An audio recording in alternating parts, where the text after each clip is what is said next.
You have the MBA, you have that 15 years of experience under your belt, or perhaps you are even a new graduate. But you know the data better than anyone in that room.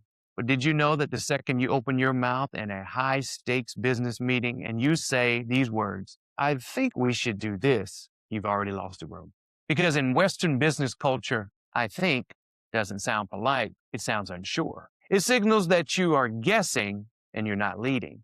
Because when an American director hears, I think the market is shifting, they translate that to, well, I'm not sure if the market is shifting. Stop asking for permission to be right. I'm Tyler.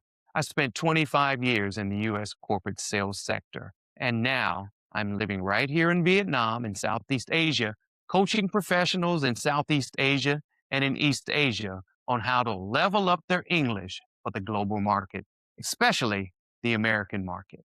Because here I see this friction every day. Your culture teaches you to be humble and polite and to always show respect. But in a Western boardroom, that politeness gets misinterpreted as weakness. Today, I'm going to help you bridge that cultural gap and give you the 3 executive swaps that will instantly change how people perceive your competence. Before we fix that language, let's fix the strategy. If you're a professional in Saigon or you are anywhere in Southeast or East Asia, or perhaps working for a multinational firm and you're tired of being treated like a student, join my private Skool community. We are opening beta founder access today. We don't do grammar drills. We do executive communication strategy for people who actually have a job to do. The link will be in the description of this video. Now, let's get back to the swaps. The perception gap is real. You are using softeners to be a good team player, but to an American ear, you sound like you don't know your facts. Here's how we fix it without losing your professional respect. First, when you are reporting on performance, stop saying, I think the numbers look good. That sounds like a guess, period. Instead, what we're going to do, you're going to say this. The data indicates a 15% growth trend. Why? You remove the I from the question. The data isn't your opinion. It's a fact. It's inarguable, so deliver it that way. Second, when you are proposing action, stop saying, I think we should hire more staff. That sounds like you're asking for approval. Instead, frame it this way. My recommendation is that we scale the team by Q3.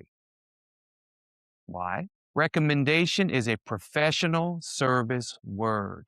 Consultants and executives give recommendations. Students give opinions. You were hired for your expertise, so frame it that way. You're not a student.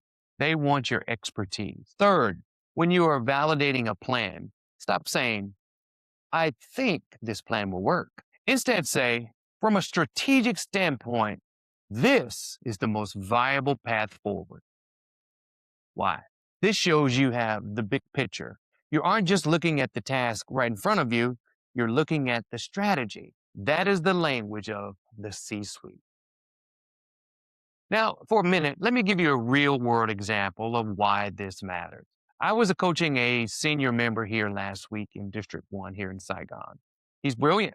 He manages a team of 40 people, but on calls with the U.S. headquarters, he kept saying, I think we can hit the deadline. The American vice president kept drilling him, are you sure? Do you think or do you know? That created friction. The vice president didn't trust him.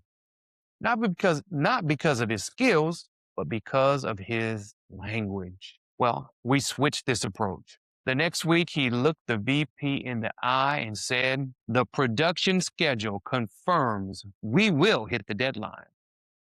The vice president's response, great, move on. Instantly, the friction disappeared. The deadline didn't change, but what did change? The language changed.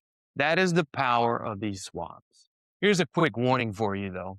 These swaps will only work if your tone matches the words. In English, tone means everything. Pitch dictates authority. If you say, the data indicates growth, with that rising pitch, that tone, you still sound unsure.